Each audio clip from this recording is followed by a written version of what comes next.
കഴിഞ്ഞ കാലഘട്ടങ്ങളിൽ പൊളിച്ചു നീക്കിയത് ബുൾഡോസർ രാജ്. ആർക്കും ഒരു വിഷമവും. അവനവന്റെ വീട്ടിൽ വന്ന് കയറുമ്പോഴായിരിക്കും ഇത് ബുദ്ധിമുട്ടാണെന്ന് തോന്നുക. എന്ന് പറഞ്ഞാൽ ഇന്ത്യ രാജ്യത്തെ മുസ്ലിങ്ങൾ, ദളിതുകളെ ഇപ്പൊ ഡെയിലി ബലാത്സംഗം ചെയ്യുന്നു, തല്ലിക്കൊല്ലുന്നു, ചുട്ടുകൊല്ലുന്നു, കുഴിച്ചു മൂടുന്നു. അതിന്റെ വാർത്തയെടുക്കാൻ പോകുമ്പോ അവരെ പ്രതികളാക്കുന്നു, അവർ തീവ്രവാദികളാക്കുന്നു. ചില അന്വേഷണ ഏജൻസികളെ തന്നെ ഇപ്പൊ എന്തിനാ കേന്ദ്രത്തിൽ നിന്ന് അമിത്ഷാ കൊടുക്കുന്ന ലിസ്റ്റ് അനുസരിച്ച് വരും. അവരെയൊക്കെ അറസ്റ്റ് ചെയ്യണം, ആരെയൊക്കെ തടങ്കലിടണം, അവർക്കൊന്നും ജാമ്യം കൊടുക്കാൻ പാടില്ല. ഇത് ഇന്ത്യ രാജ്യത്ത് നടപ്പാവുക. ഇവിടെയാണ് ഇന്ത്യൻ ഭരണഘടനയുടെ പ്രസക്തി.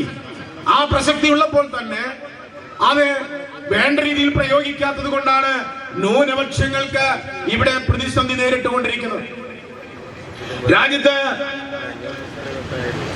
ഇന്ത്യയിലെ ആരാധനാലയങ്ങൾക്ക് മേൽ വർദ്ധിച്ചു വരുന്ന അവകാശം. അപ്പൊ ഏത് അമ്പലം പള്ളി കണ്ടാലും ഇത് പണ്ട് ശിവലിംഗം ഉണ്ടായിരുന്ന അമ്പലമാണ്, അമ്പലത്തിന്റെ ഭാഗമാണ്. അതല്ലെങ്കിൽ പള്ളി കണ്ടാലും ക്രിസ്ത്യൻ പള്ളി കണ്ടാലും ഇത് തന്നെയാണ്. ഈ വർദ്ധിച്ചു വരുന്ന അവകാശവാദം രാജ്യത്തിന്റെ ഭാവി തകർക്കും. കാരണം ആളുകൾ ഭയശങ്കയിലാണ്. ഓരോ ദിവസം അതിന്റെ പേരിൽ വെടിവെപ്പുകൾ നടത്തില്ല. കഴിഞ്ഞ ദിവസം കണ്ടില്ല UP-യില്, അത് ഞായറാഴ്ച ദിവസമാണ് സർവേ നടത്താൻ വരുന്നത്. സൺഡേ ഹോളിഡേ എന്നാണ് പൊതുവെ പറയുന്നത്.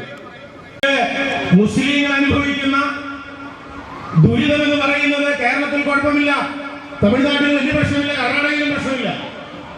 പക്ഷെ നോർത്ത് ഈസ്റ്റിലും നോർത്തിലേക്കും ഒക്കെ പോയാൽ, വടക്കേ ഇന്ത്യയിലേക്ക് പോയാൽ മുസ്ലിങ്ങൾ അനുഭവിക്കുന്ന ബുദ്ധിമുട്ട്, ആ ബുദ്ധിമുട്ട് അറിയാവുന്ന ആളുകൾ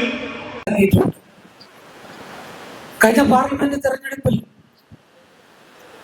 അയോധ്യയിൽ BJP സ്ഥാനാർത്ഥി പരാജയപ്പെടുകയും കോൺഗ്രസ് സ്ഥാനാർത്ഥി വൻ ഭൂരിപക്ഷത്തോടെ വിജയിക്കുകയും ചെയ്ത ഒരു സ്ഥിതിവിശേഷം.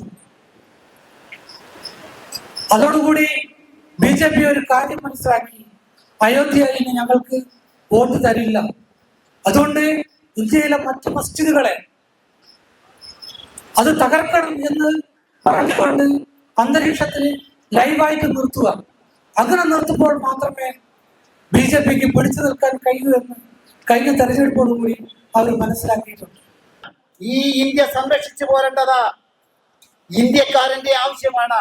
ഈ ബാബറി മസ്ജിദ് പൊളിക്കാൻ വേണ്ടിക്കൊണ്ട് ഡിസംബർ 6 നിങ്ങൾ തെരഞ്ഞെടുത്തപ്പോൾ അയോധ്യയിലെ ഫൈസാബാദിലുള്ള ബാബറി മസ്ജിദ് പൊളിക്കാൻ നിങ്ങൾ തെരഞ്ഞെടുത്തത് എന്തിനാണെന്ന് ചരിത്രം പഠിക്കുന്ന ചരിത്രകാരന്മാർക്കും ചരിത്ര വിദ്യാർത്ഥികൾക്കും അറിയാം.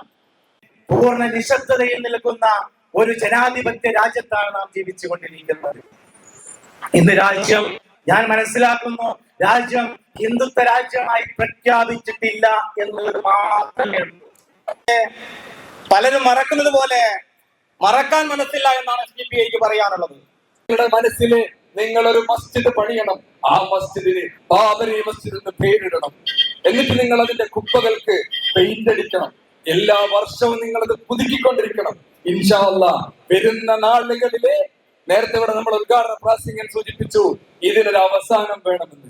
അങ്ങനെ ഒരു അവസാനം ആഗ്രഹിക്കുന്നുണ്ടെങ്കിൽ അത് നീതി പുലരുക തന്നെ ചെയ്യണം. ബാബരി മസ്ജിദ് പുനർനിർമ്മിക്കുകയല്ലാതെ മറ്റൊരു വ്യവസ്ഥയും ഞങ്ങൾക്ക് അംഗീകരിക്കാൻ തയ്യാറല്ല എന്ന് ഉറക്കെ പറഞ്ഞുകൊണ്ട് രാജ്യത്തിന് സ്വാതന്ത്ര്യം കിട്ടിയത് മുതൽ ബാബരി മസ്ജിദിനെതിരെ പല രീതിയിലുള്ള അക്രമ രീതികളും കൊണ്ടുവന്ന് 92-ൽ ബാബരി മസ്ജിദ് തല്ലി തകർക്കുകയായി. അന്ന് രാജ്യം ഭരിച്ചുകൊണ്ടിരുന്ന ഇന്ത്യൻ നാഷണൽ കോൺഗ്രസ് ഇവിടുത്തെ രാജ്യത്തെ ജനങ്ങളോട് പറഞ്ഞു, ബാബരി മസ്ജിദ് യഥാസ്ഥാനത്ത് പുനഃസ്ഥാപിക്കുമെന്ന്. ബാബരി മസ്ജിദ് യഥാസ്ഥാനത്ത് പുനഃസ്ഥാപിക്കുക ചെയ്തില്ല എന്ന് മാത്രമല്ല, അതിന്റെ കുറ്റവാളികളെ ശിക്ഷിക്കാൻ പോലും തയ്യാറാവാതെ